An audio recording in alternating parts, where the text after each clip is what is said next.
අපි මුලින්ම කතා කරේ ඍජු කෝණය ගන්න ළමයි පෙන්වනවා මෙහෙම කළා. මෙන්න ළමයි ඍජු කෝණය ගන්නට කොහොමද තියෙන්නේ?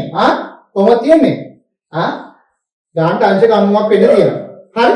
එතකොට සුළු කෝණය පෙන්වනකොට ඍජු කෝණයට වඩා පොඩ්ඩක් අඩු කරා. මෙන්න මෙහෙම කරා. අන්න තියෙනවා මොකද්ද? සුළු කෝණය තියෙනවා. හරි? සුළු කෝණය තිබ්බා. හරි?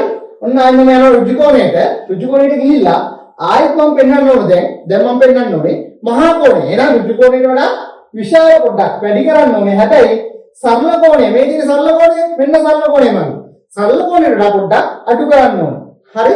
ඍජු කෝණයට වඩා වැඩි සරල කෝණයට වඩා අඩු. එහෙනම් මෙන්න මේ ගානෙන් විතර තිබ්බට පස්සේ එනවා මට මොකද්ද? මහා කෝණය. හරි? අන්න එන සරල කෝණය හතරවෙනි කෝණය සරල කෝණය සරලයි. අන්න ළමයි සරල කෝණය.